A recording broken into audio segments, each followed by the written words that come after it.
పెట్టమ్మా అని అడిగాను.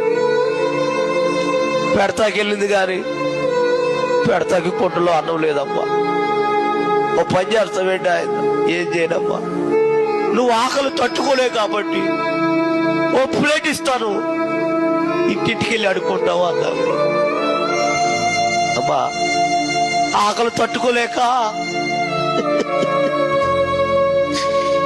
నేడమర్రు, మందలపర్రు, బోన్పల్లి, గనపారు, పెప్పరి, పెంటపాడు, ముదురుడుపాడు, తాడేపిలుగుడు ఒకే జత పట్ల మీద 3 సంవత్సరాలు ఇన్నట్టుకుని అడుక్కున్నానమ్మ నేను. అమ్మా తాడేపిలుగుడులో బస్టాండ్లో కాగితాలు వేసుకుని పడుకునేవాడు నేను. ఓ రాత్రి అన్నం అడుక్కుంటాకి తాడేపిలుగుడు అంతా తిరిగాను, ఎవరు అన్నం పెట్టలేదు, ఆకలి అయిపోతుంది. అలా